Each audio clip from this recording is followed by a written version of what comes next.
Well, Lunatics, we are live. That was probably a very awkward start, but what start have we done in any recent memory that wasn't awkward, right? Not really getting the feedback that I normally would on whether or not we're live, so this has been a fun little adventure for the moment, and hopefully the mic is coming through loud and clear. But I do see that, as a matter of fact, we are good to go. But now we're probably getting some feedback, so we're working on all of that. Gosh, I don't know how many times I need to turn down the volume here. But we're live-ish. And by we, I basically mean me, because as we kind of navigate around what is now a bunch of terrific weather, kind of summer feeling a little bit more normal, but obviously some other challenges to go along with reopening pretty much everywhere. We are navigating multiple vacations from both your host and your co-host, both hotlou and Mike Loaf. And today, really, the goal is I want to hear from the Lunatics on what we want to talk about, because the only real thing that two things that I saw in the news happening that I kind of wanted to touch on really briefly were one, that Ghislaine Maxwell, the right-hand woman to Jeffrey Epstein. We talked about her very briefly last week. She's been arrested. She's going to be charged with, I'm sure, 1 million different things, but there's rumors circulating that she's going to be outing a bunch of big names. I'd like to hear from the Lunatics on who you think she's going to name drop in this whole thing. But it occurs to me as I talk about all this that I ought to start the show as awkwardly as it's been started so far. So let me give this a shot.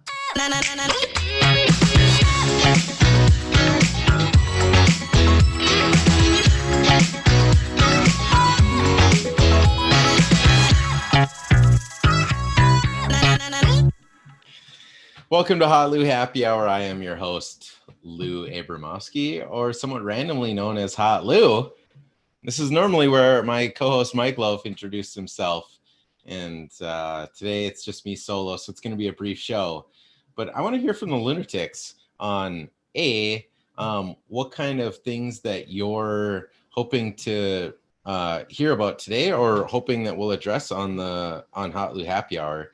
But one, like I said, Ghislaine Maxwell now is arrested. She's going to be charged with 1 million different things. If you've watched the Netflix special Filthy Rich, that really talks about the whole thing, it sure seems like there's a lot of people out there that saw her really facilitate all of the abuse that Jeffrey Epstein was able to get away with for decades. And now that she's been arrested, and it seemed like she was hoping that she could buy some house out in the middle of the country and just kind of disappear to be forgotten. But that was not going to happen, nor is she going to be released on any sort of bail for fear that she can just escape off into another country, which frankly, when you've got the means at your disposal and apparently multiple different passports, I'm kind of shocked that she hadn't already done that. But maybe she didn't want to, maybe she thinks she's going to get away with it, or maybe she did nothing at all. I should probably be using the word allegedly, because who knows, maybe Ghislaine is a lunatic. Doubtful. But the last thing I want to do is get sued. But thankfully my co-host is a lawyer, so we'll have a great amount of defense here. But let me ask here if the Lunatics is Ghislaine, and I'm going to spell her name wrong, I'm sure. Ghislaine Maxwell guilty. Let's say yes, no idea who that is. I'm going to recommend all the Lunatics watch this Netflix special, because I found it incredibly compelling, as our chief fact checker out of Chanhassen, Minnesota, checks in by saying that we're just waiting for Carol Baskin to get arrested as well. But the little bit of deep digging that I shouldn't say deep digging, the little bit of digging that I've looked into is it sure seems like Carol Baskin, while kind of feeling like she's just kind of like this annoying person, there doesn't seem to be a ton of evidence that she actually killed her husband, but or that in fact it looked like maybe her husband was getting into some kind of bad stuff, and probably his fate was met by the hands of somebody maybe even more dangerous than that that Carol effing Baskin. Yeah, I'd like to hear your take, Lunatics. So if you're not seeing the poll, you're not watching the hotlou.com stream, but do you think Ghislaine Maxwell, the right-hand woman to Jeffrey Epstein, is guilty? I'd really like to see, what you guys think. Because to me, it seemed like she, by all of the accounts in the documentary, it sure seemed like she was, horrendously guilty. And man, she's in like so many photos with Jeffrey Epstein. If nothing else, she seems to have known everything was going on. So, leave me a comment in, whatever stream you're watching. I'd love to hear. And it looks like maybe I've got a couple of different watch parties going extrajudiciously. So I'm going to jump in here and take a look at another comments. But the other piece of news that I thought was pretty fascinating, that I'd like some of the lunatics' take on this, is that Brazil's president, Bolsonaro, Bolsonaro tested positive for coronavirus. So he's COVID-19 positive after months and months of dismissing it. And it sure seems like our world leaders that seem to be dismissing it are getting tested positive one by one now that we've had Boris and now Bolsonaro. It makes you wonder, like, it's kind of shocking to see Trump out there continuously without a mask, talking about shaking hands, seeing him kind of continuously out there not taking precautions that he hasn't yet tested positive. And now we see like a bunch of people around him testing positive as well. So sure seems to be that it's only a matter of time before that happens. But I don't know if, and I'm going to recommend all the lunatics watch. There's a Last Week Tonight with John Oliver, specifically about Bolsonaro, that I'm going to recommend pretty much everybody check out. It's a pretty fascinating 20-minute segment on him. And as far as I'm concerned, if he becomes incapacitated in some way and there's probably some better leader for Brazil, it's probably going to be better off. But it's really fascinating to see kind of these very authoritarian leaders kind of across the world, seemingly taking charge. And it makes you wonder if interference in elections, like the Russian interference that we keep kind of seeing over and over, is just being like extraordinarily successful all over the place. And that's kind of what they're trying to do, is drive more authoritarian governments at some of these other world leaders to see if they can cause some divide, because it seems to be working. But yet in the United States, it sure doesn't seem like Biden is the authoritarian type. I might be wrong. We could certainly use chief fact checker Josh Kimber to check in with that comment, or maybe when Mike Loaf is back tomorrow, we can talk about it in a little bit more detail. But it seems like every time Trump opens his mouth, he just loses points, and we've got his presidential campaign rival Biden just like doing nothing, and just by the very nature of him doing nothing seems to be gaining in the polls. And in particular, we talked about this a lot on the show a few weeks ago, but it seemed like there were all of these similarities from the 2016 election to now, and it seemed like there was a lot of overconfidence from the Clinton campaign, and it just seemed like every opportunity she got out there to say something, it did kind of erode her chances of winning. And by comparison, now we fast forward 4 years later, it seems to be the exact opposite approach. It seems to be like, I don't know that we'll hear from Biden. And I joked about this. I don't know that we'll hear from Biden until his inauguration, but we'll see if I get proven horribly wrong on this whole thing. But we'll see. I've said it now for weeks on end. And even before that, when you have somebody like Trump, he tends to be like a very professional victim and seems to be very good at it. But by the very nature of being such a quality kind of victim, or I like to keep saying now a professional victim, seems like he's going to lose in a landslide. Certainly if the election were tomorrow, it seems like that would be the case. But the more he talks, the more like his base does seem to kind of erode underneath him. So even if it doesn't mean that Biden is gaining any support, the support for Trump seems to be waning in a really, really hard way. But maybe the question to ask for the lunatics here right now is, will Trump eventually test positive for COVID-19? Yes. I'm just going to leave it as yes, no. Sometimes, oops, I need to edit this. I'm not going to get too aggressive with this one, but yeah, what do you think? Let me know in the comments, lunatics, on whether or not. Yes. Chief fact checker Josh Kimber coming in with the comment of the show so far about how the Hot Loue show is the best authoritarian source for anything COVID related, second only to Senator Scott Jensen.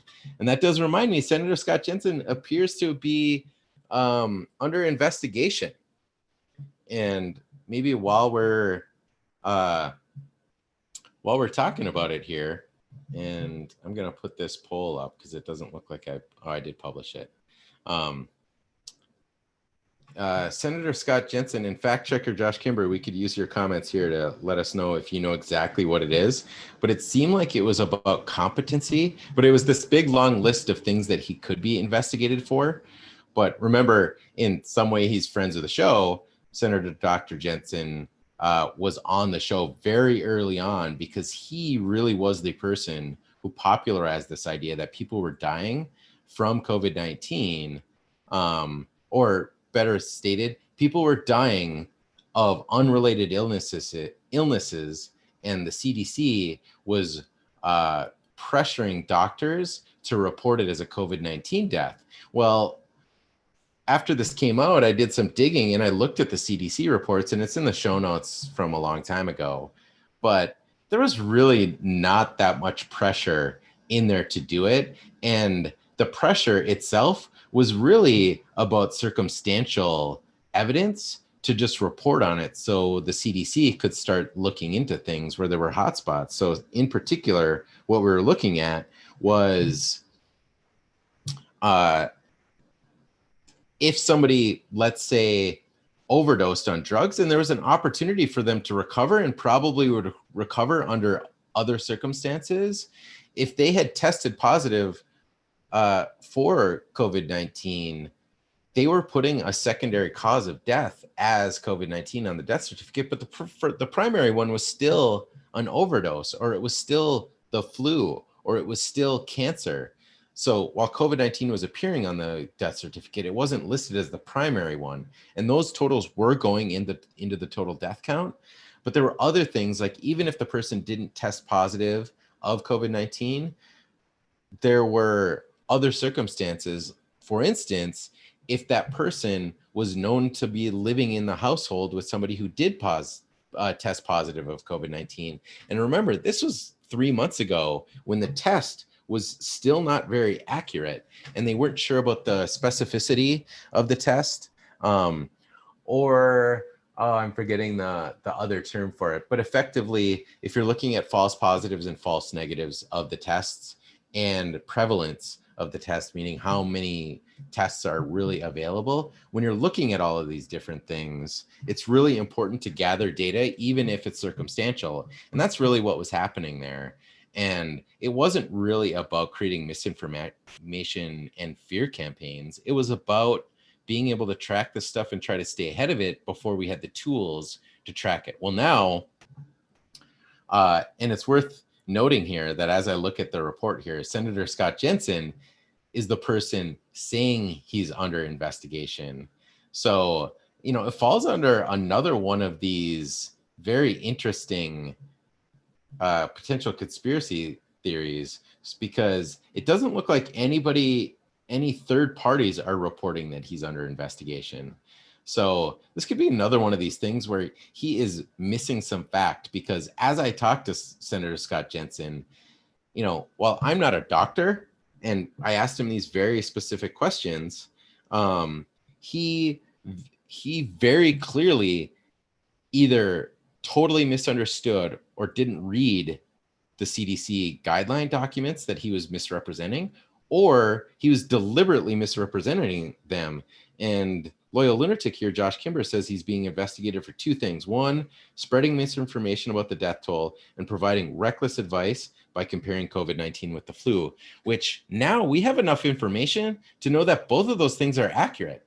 And he ought to be. He has a senator in front of his name and doctor in front of his name. If anybody in the universe right now has a responsibility to ensure that they are being incredibly accurate and responsible with the information that they're sharing, it's somebody who is an elected official who is also a doctor.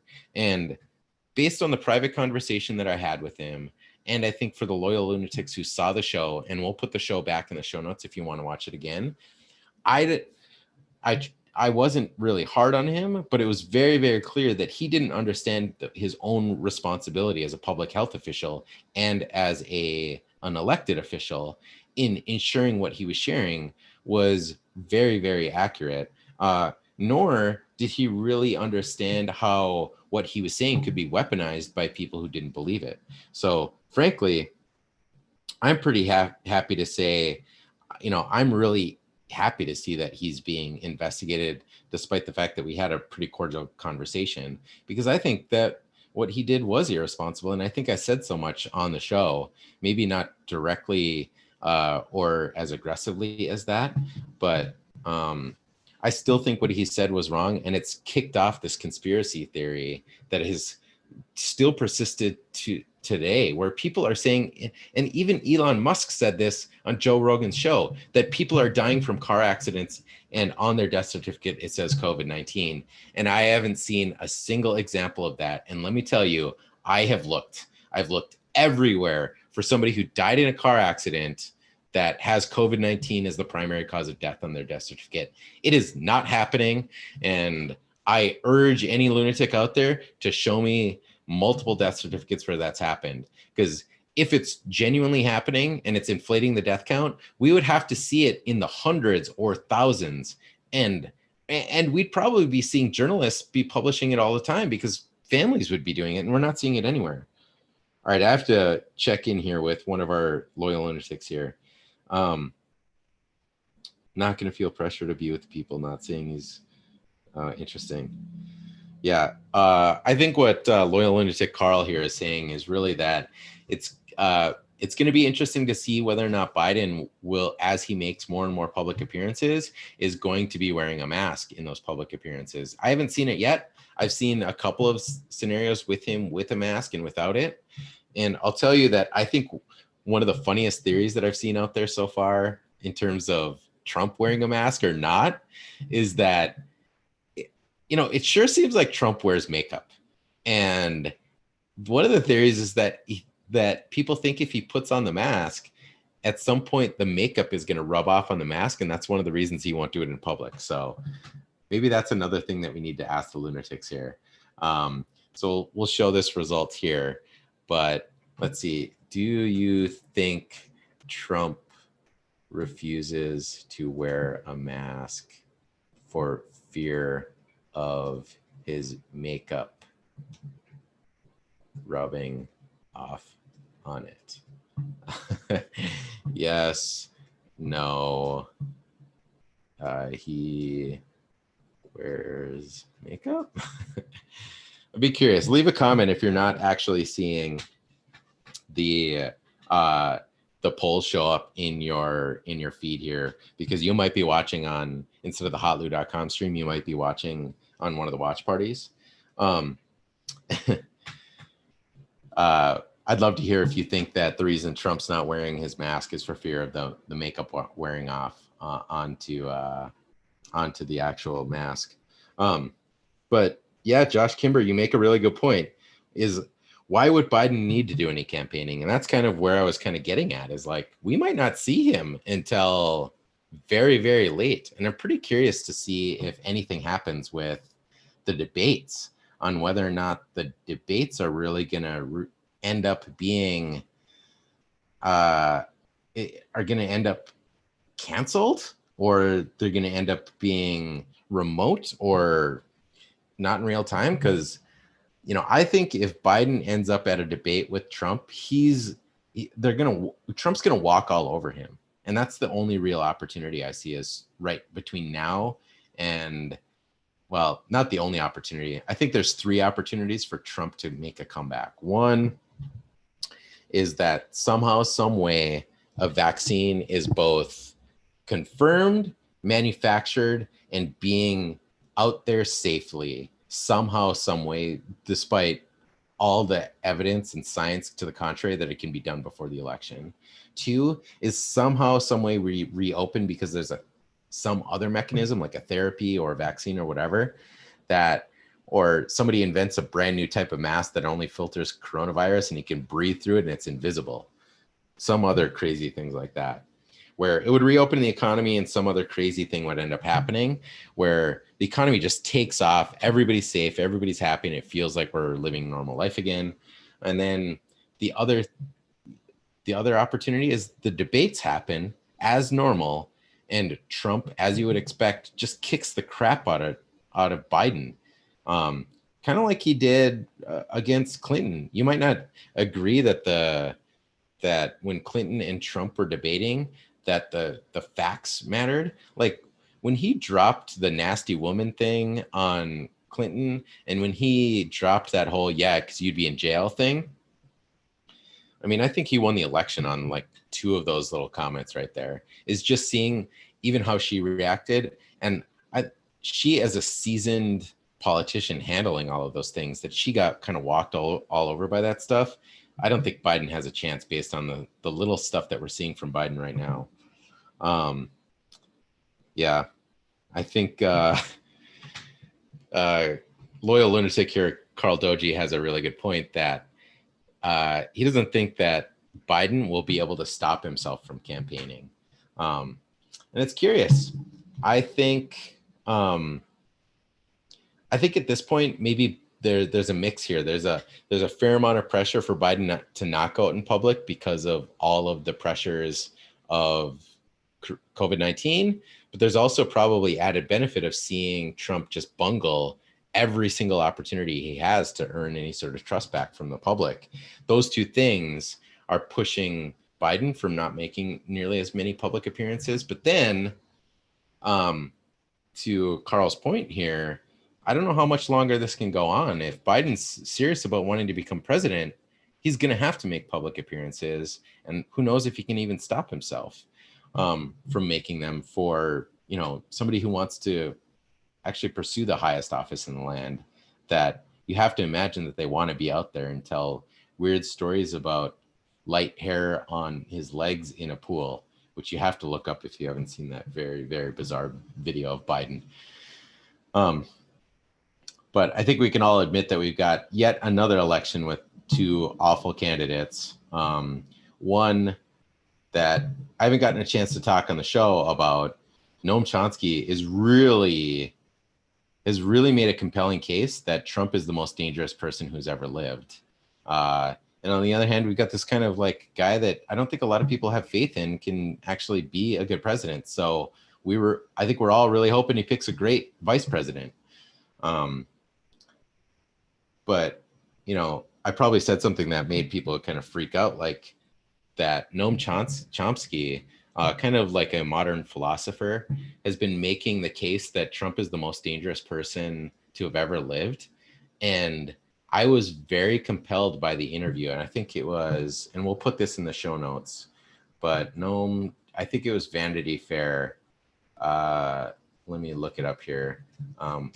That in the interview, it wasn't. Yeah, it looks like it wasn't Vanity Fair. So we'll track down the article and share it. But the argument that Noam made in this that really did compel me, and I'm going to put this up too because I'd love to hear what the Lounatics have to say about this. But thank you, Chief Fact Checker Josh Kimber. I'll make a comment about that in a second. But Noam Chomsky's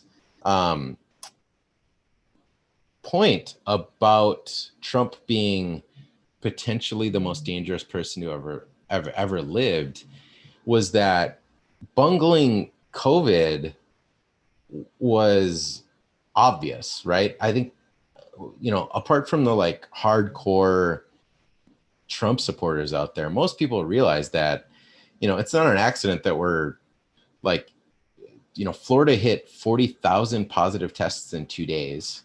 We're now going to be, it seems like we're inevitably going to hit as a nation 100,000 positive tests in a day here sometime in the foreseeable future.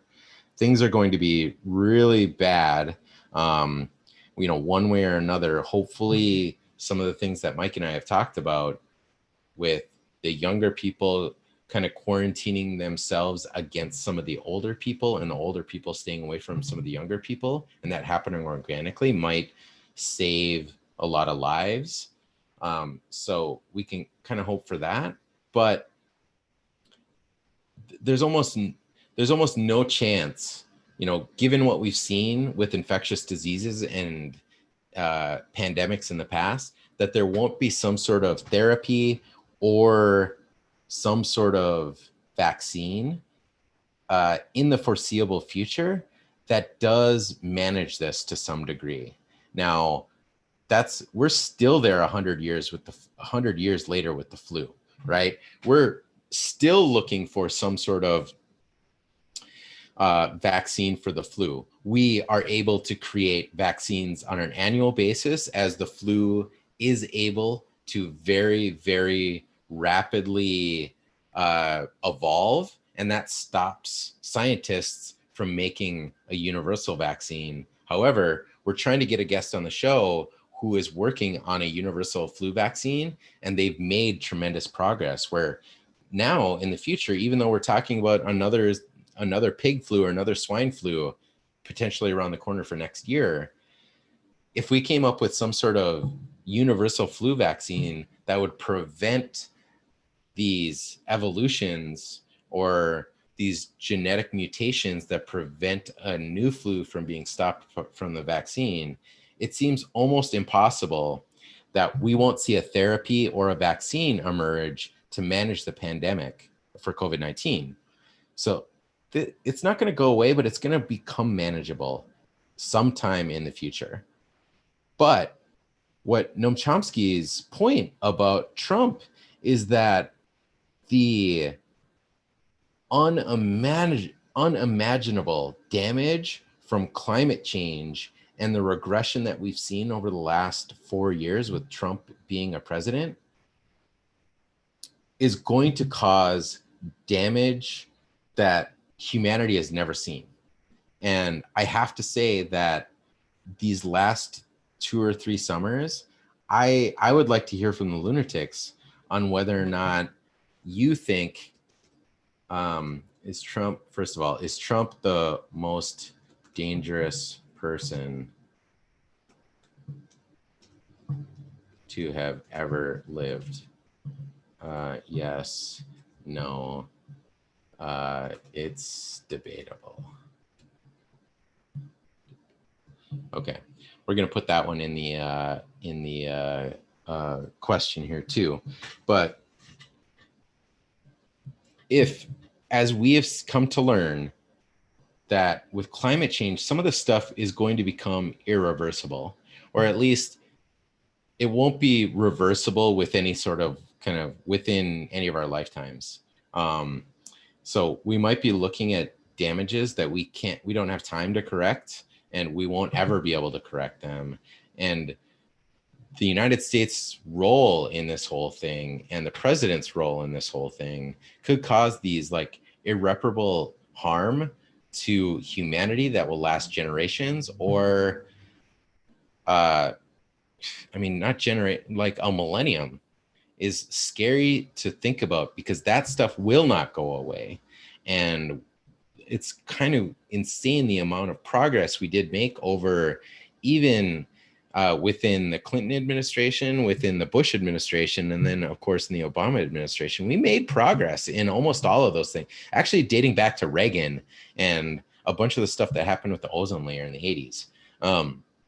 There were progress being made, and to see some sort of crazy regression over the last 4 years, Noam Chomsky's point about that is that that stuff's irreparable harm, and that is going to cause damage, death, famine, nightmarish type of impact to hundreds of millions of lives, if not billions. And I started to say this early as I got distracted by one of the comments from the Lounatics, is like that I'm starting to see this in my lifetime. Talking to my mom, she is now seeing it in her lifetime, and she obviously is older than me. But I think most people have seen this, especially if you live in climates that do see some more of the extremes. It's really crazy to see the changes, especially with wildlife. It's not just temperature. I mean, temperature has changed in the state of Minnesota quite a bit, and just climate has changed quite a bit in the state of Minnesota in my lifetime, in the last 40 years. But you look around and you see massive changes in how many birds you're seeing. You're seeing massive changes in how many insects you see. And it's just so, like, not just in cities. And it's not just like people are moving into cities. My mom lives way out in the country. Her nearest neighbor is a couple hundred yards away. And they're just not the same wildlife that you saw even like 20 or 30 years ago anymore. And now we're seeing just like another headline every 2 weeks on this whole thing. And that's what Noam Chomsky's point was about Trump. And it was pretty persuasive. So we'll definitely track down that article and put that in there, because Chief Fact Checker Josh Kimber from Chaska made a really good point that I haven't even really talked about the very important new candidate who threw his hat into the ring for the presidential election is Kanye West. And somebody made a really good joke about this the other day, that having Kim Kardashian as the first lady and having that as a potential reality show, keeping up with the Kardashians in the White House, might end up making for the greatest television of all time. And I don't know what kind of presidency that would really end up creating, but I mean, we joked that we were already in the midst of idiocracy, but if Kanye literally gets any sort of vote, and it could it will happen. If he legitimately asks people to vote for him, people are going to vote for him.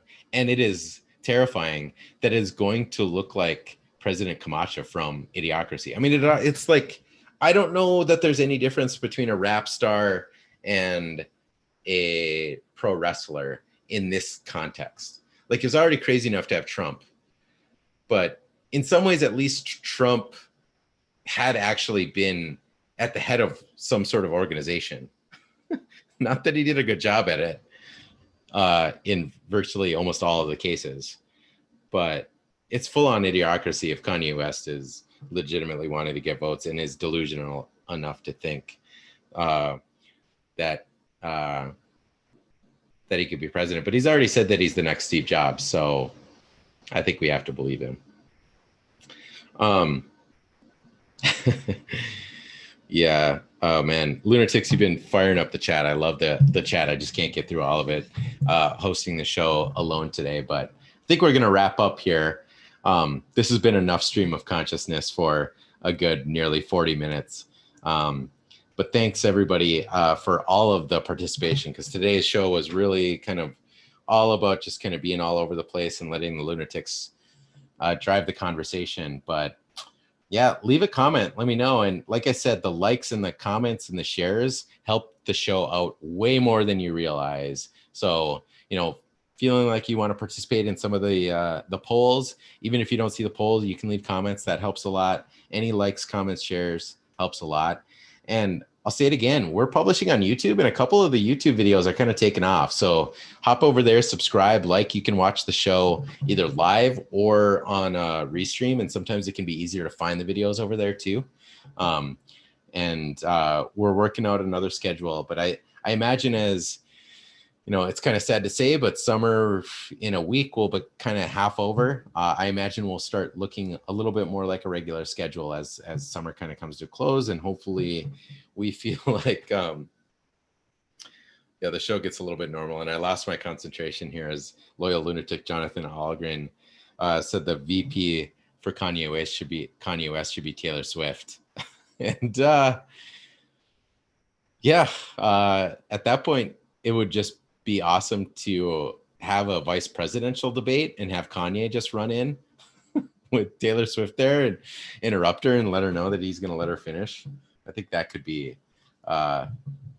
we'd be full on idiocracy at that point. So, all right, Lounatics, we're going to wrap up because I feel like I'm rambling a little bit in an unguided way, but thanks for tuning into another solo Hotlou Happy Hour. I think tomorrow Mike Loaf will be back, and we're going to talk all about Kanye West and all kinds of new crazy things happening.